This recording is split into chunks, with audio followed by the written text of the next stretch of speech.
Bonjour à tous les amis, j'espère que vous allez tous super bien. Nouvelle vidéo aujourd'hui, nouvelle vidéo pronostic. Comme vous pouvez le voir, le pronostic du premier quart de finale de cet Euro 2024. L'Espagne face à l'Allemagne, le pays hôte. Ça risque vraiment d'être très chaud et très intéressant ce match. Donc voilà, évidemment, on va revenir sur les dernières actualités de deux équipes. Et puis en fin de vidéo, le pronostic. Donc voilà, j'espère vraiment que vous avez kiffé. Si c'est le cas, juste avant, n'hésitez pas à liker et à vous abonner.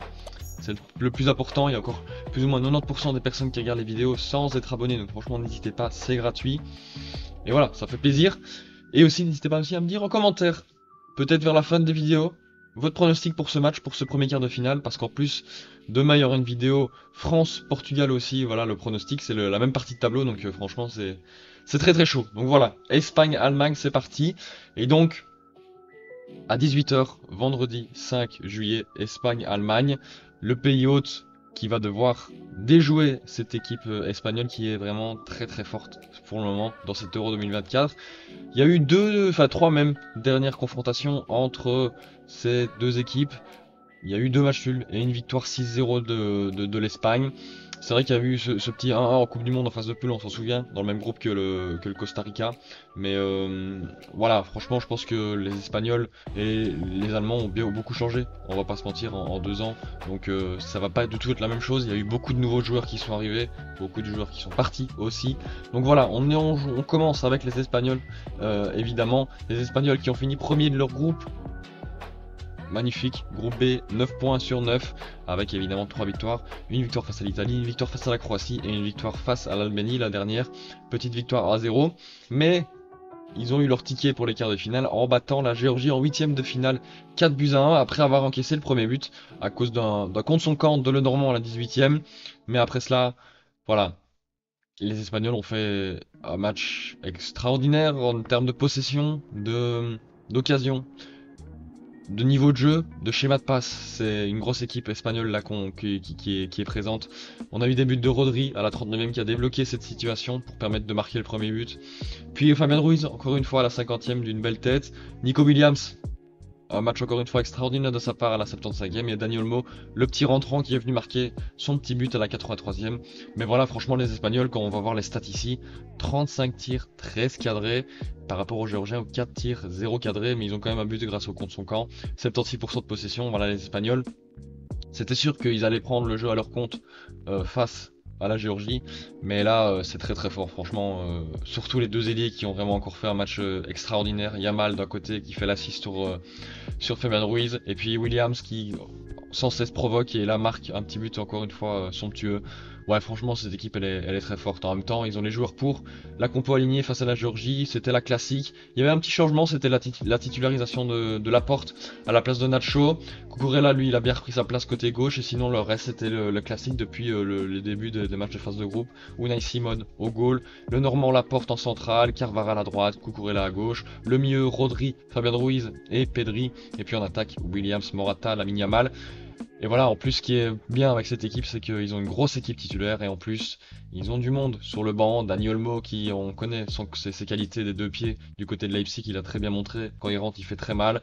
Oyarzabal aussi du côté de la Real Sociedad, on a du Fermin Lopez encore, Ferran Torres aussi, Ayoze Perez, Roselu, Grimaldo, Ruben Neves moi, Jesus Navas. Voilà, il y a quand même du monde dans cette équipe. Luis de la Fuente a de quoi faire pour inquiéter cette équipe allemande qui joue à domicile, mais on verra bien. En tout cas les amis, on va tout de suite partir sur la compo probable des Espagnols, et on va puis voir les animations qui seront sûrement présentes face à cette Allemagne. Let's go. Donc voilà la compo, j'ai pas changé grand chose côté espagnol. Unai Simon au goal évidemment, Carvajal, le Normand, Laporte et Cucurella à gauche. Je pense que ce sera mieux que mettre par exemple Grimaldo, parce que il va falloir être très solide défensivement face à cette équipe allemande. En plus Cucurella pour le moment il fait un très bon tournoi, il a très bien montré que dans ces duels il était très souvent le gagnant. Le milieu de terrain toujours aussi fort avec Rodri, qui est vraiment la pointe basse qu'il faut dans une équipe. Il récupère un nombre incalculable de ballons, il est capable de petites folies, de petites frappes en entrée de surface qui peuvent tromper les gardiens. Fabien Ruiz il nous fait un euro extraordinaire. Il était d'ailleurs dans mon 11 type des phases de groupe. Donc ouais, bah il confirme avec un petit but. Mais même au-delà de ça, avec ses longs ballons, ses bonnes passes, sa vista, il est en train de montrer un tout autre visage que par rapport au Paris Saint-Germain. Pedri qui continue sur sa bonne lancée depuis son retour de blessure. C'est vrai qu'il faut quand même un petit peu le ménager. Il est sorti par exemple vers la 65e face à la Géorgie au profit de Dani Olmo. Mais voilà, c'est bien, il revient de blessure, il enchaîne les matchs, il fait de très bonnes prestations, de très bons, voilà, on sait très bien ce qu'ils font, d'infiltration, de combinaison aux abords du rectangle pour trouver la brèche. Donc voilà, magnifique Pedri. Puis Williams Yamal, je les mets dans le même panier tellement ils sont extraordinaires sur cet Euro. Yamal 16 ans et il nous fait un Euro exceptionnel. Encore une fois, le match face à la Géorgie où il donne un assist. Mais au-delà de ça, encore une fois, dans cette dribble, il a failli marquer d'ailleurs. Je pense que son premier but va pas trop tarder au vu du nombre d'occasions qu'il se crée. Morata, encore une fois, on connaît son rôle important dans cette équipe, le numéro 9. À qui il ne faut pas laisser une occasion parce que je pense que sinon il la mettra. Enfin, c'est la Géorgie, c'est vrai qu'on l'a pas trop vu, mais bon, c'est le capitaine. Il est important, il est sorti aussi. Donc ouais, voilà, tranquillement, il se repose. Il va se mettre dans de bonnes conditions pour affronter l'Allemagne parce que là il faudra pas se faire prier et marquer directement pour se mettre directement en confiance. Mais voilà, franchement cette équipe elle est extraordinaire. Yamal qui peut à la fois rentrer ou à la fois déborder sur son côté, adresser des centres somptueux les uns que ouais, j'en ai même plus les mots tellement c'est trop fort. On connaît aussi Carvajal défensivement, offensivement qui peut apporter sur son côté. Donc voilà, franchement c'est assez dingue. Et puis la rotation au milieu de terrain, tout se passe très bien. C'est très bien joué. Et puis Williams il nous ressort encore un grand match avec ses incursions sur les débordements, etc. Les bons centres encore une fois lui aussi. Et puis s'il arrive aussi à nous faire 2-3 voilà, 2-3 shots dans l'axe qui peuvent enrouler. Voilà, c'est quand même pas mal. Donc franchement, cette équipe, elle est très très forte. Et ils sont très en confiance parce que forcément, 4 victoires pour le moment. Et surtout, bah, pour le moment, ça enchaîne bien. Les XG, là, si on se fie un peu aux XG, c'est vrai que défensivement, face à la Croatie, il y avait un petit de petits doutes. C'est vrai que c'est peut-être là la petite réserve. Mais voilà, par la Croatie, 0,2 XG, but attendu face à l'Italie, 0,5 face à l'Albanie et là 0,2 face à la Géorgie. C'est vrai que c'est une défense solide, avec une attaque qui pour le moment frôle à chaque fois les plus ou moins ouais, les environs de 2 XG par match. Donc c'est quand même plutôt intéressant. Et bah voilà, comme on voit, ils aiment bien marquer dans cet Euro là, 4 buts face à la Géorgie. C'est plutôt intéressant. La possession, c'est vrai que je m'attendais peut-être un peu plus en phase de groupe. Mais après, là face à la Géorgie, évidemment ils avaient 76%. Mais non, franchement ils ont bien joué. C'est plutôt intéressant. Et bah forcément une équipe qui est offensive, mais tout de même qui arrive à garder pour le moment sa cage à violer par un joueur adverse, parce que voilà, le but de la Géorgie c'était contre son camp. Donc voilà, franchement, l'Espagne qui est très très solide, et du coup maintenant on part du côté de l'Allemagne. Les Allemands qui sont chez eux pour cette rencontre, ça va évidemment avoir une grosse importance pour espérer gagner ce match face aux Espagnols. Comme on l'a vu, les Espagnols, ils sont très très chauds, mais les Allemands aussi, premiers de leur groupe. Le groupe A avec 7 points, 2 victoires face à la Hongrie, face à l'Écosse, et puis le petit match nul face à la Suisse où là il y avait des petits doutes qui se sont installés. Et puis bah finalement en 8ème ils ont fait le travail face au Danemark. Mais attention parce que ils ont eu 2-3 situations défensives assez compliquées. Voilà, heureusement qu'Havertz marque son petit péno. On sait bien aussi, je sais pas si vous vous souvenez, mais il y a eu un petit scénario extraordinaire parce que la 51ème il y a but pour le Danemark, annulé pour hors-jeu d'une demi-semelle, et puis Havertz qui vient bénéficier d'un penalty à cause d'une main dans la surface, et puis Musiala qui bénéficie lui aussi d'une erreur de Schmeichel cette fois-ci qui ne sort pas, le gardien qui ne sort pas, il peut facilement venir le défier et ajuster son tir. Donc voilà, l'Allemagne qui gagne 2-0, qui mérite sa victoire, mais je ne sais pas s'ils sont autant en confiance que ça, parce que le Danemark a réussi à les mettre un petit peu en doute. Hein. Franchement, à un moment donné, même le Danemark jouait très bien la possession. C'était très juste techniquement. C'est vrai qu'après, dans le dernier jet, c'était assez compliqué. Mais voilà, le Danemark, ils ont marqué un but qui a été annulé pour hors-jeu de vraiment quelques centimètres. Donc, je sais pas s'ils sont aussi confiants que les Espagnols pourraient l'être avec leur petite... Voilà, leur petit point négatif au niveau défensif. Mais en tout cas, sinon, offensivement, c'est très très fort. 15 tirs, 9 cadrés. C'est très très fort, c'est normal. Il y a de bons joueurs au milieu de terrain, il y a de bons joueurs en attaque, il y a de bons joueurs défensivement. Mais maintenant, c'est vrai qu'il y a les petits démons qui ressortent de l'Allemagne, par exemple de la Coupe du Monde, par exemple, qui ressortent, mais il faudrait pas qu'ils soient sortis totalement face à l'Espagne, parce que là, ça va faire très mal. Mais sinon, la compo aussi est très très sympa, franchement. Neuer au cage, Schlotterberg, Rudiger, c'est vrai que c'est peut-être ça aussi qui a fait que le Danemark a pu s'infiltrer aussi facilement et avoir des situations dangereuses. C'est vrai que Tah était suspendu, donc ça a été une nouvelle charnière avec Schlotterberg, donc pourquoi pas, c'est peut-être ça la raison. Rome aussi était titulaire à la place de Mittelstadt, Hendrik et Kroos en tant que double pivot, ça fonctionne super bien, c'est une paire qui fonctionne absolument bien. Gundogan en tant que numéro 10, Musiala à gauche, Sané à droite, c'est vrai que Wirtz a été laissé sur le banc, et Havertz en tant que numéro 9. Mais voilà, on sait bien son application dans le jeu, on va évidemment y revenir tout de suite.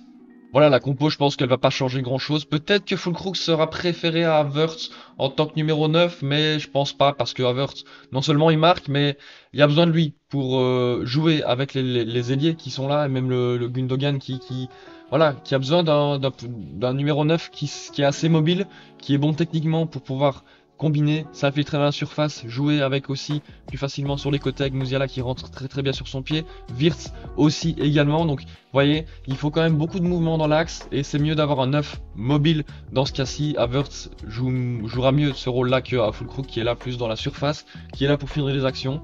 Donc voilà, c'est vrai qu'il y a peut-être un peu plus de déchets avec Havertz, mais il y a plus de choses qui se créent, j'ai envie de dire, avec ce joueur qui reste très très fort techniquement. Mais c'est vrai que dans la finition, je pense par exemple au geste qui manque après une super belle, un super bon contrôle. Tu vois, il se l'emmène super bien le ballon en espèce de passement de joint pour se l'emmener. Et après, bon, il vient pêcher à la finition, mais voilà, c'est très très fort. Donc voilà, Musiala évidemment côté droit, ça, c'est peut-être l'homme de ce tournoi pour le moment côté allemand.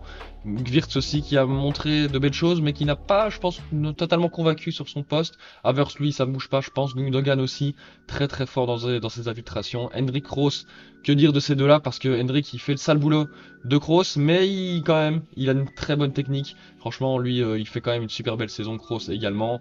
Rome, voilà, je pense que lui, il est peut-être un peu mieux que Mittelstadt, en tout cas au niveau offensif. Je pense que si vraiment ils veulent appuyer et faire mal à cette équipe espagnole, il faudra un des deux latéraux qui monte et qui fasse vraiment très très mal. Kimmich lui forcément il sera un peu plus dans le retrait parce qu'il a plus de facultés défensives, mais quand même il sait centrer un ballon. Rudiger tard du coup qui revient de suspension.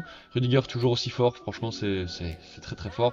Et tard aussi côté de Leverkusen trop fort. D'ailleurs il n'a pas eu énormément de voilà, il n'a pas eu trop le besoin de s'employer, mais on connaît évidemment ses qualités énormes. Et voilà, franchement, cette équipe, elle est très très forte, avec beaucoup de jeux qui est centré, qui est vraiment quelque chose d'intéressant, parce que, à contrario, l'Espagne, c'est à la fois jouer dans l'axe, mais aussi sur les côtés, avec Nico Williams qui a mal, donc ça va vraiment être intéressant, je me réjouis de voir comment ça va se jouer, et comment les coachs vont animer cette rencontre, hein, qui va gagner ce duel, le match dans le match entre Lafuente et Nagelsmann évidemment. Donc voilà, franchement cette équipe allemande elle est très très forte. On a vu aussi que c'est une équipe qui a beaucoup d'XG. C'est vrai qu'ils ont subi un peu plus de d'XG attendu face par exemple au Danemark comme on l'a vu, mais aussi face à la Hongrie. Mais franchement, voilà, ils ont beaucoup de possession. Ouais, franchement, ça c'est la grosse force du côté allemand, c'est que il y a beaucoup de justesse technique. Ça assure beaucoup ses passes. Donc franchement, c'est très intéressant. Et puis voilà, sinon, il n'y a pas grand chose à dire. Ce sont des stats un peu qui à la fois veulent rien dire parce que ce sont des chances de but, ce ne sont pas des buts en tant que tels. Forcément, là, face au Danemark, il y a aussi le penalty qui joue beaucoup, qui rajoute, je sais plus, entre 6, 0,6, 7, je ne sais plus exactement. Donc voilà, franchement, bah voilà, on connaît cette équipe allemande. Maintenant, comment ça va se jouer? Ça, on va le voir. Et maintenant, les amis, on est parti pour mon pronostic. Donc voilà, les pronostics, évidemment, avant toute chose, les cotes, l'Espagne qui est le favori, mais de très peu, avec 2,63, le nul à 3,25 et l'Allemagne à 2,75. C'est un match, évidemment, très serré, mais où il y a de la cote plutôt sympa. Je pense que c'est plutôt intéressant si quelqu'un veut parier. C'est quand même pas mal, un match plutôt sympa parce que c'est des grosses cotes.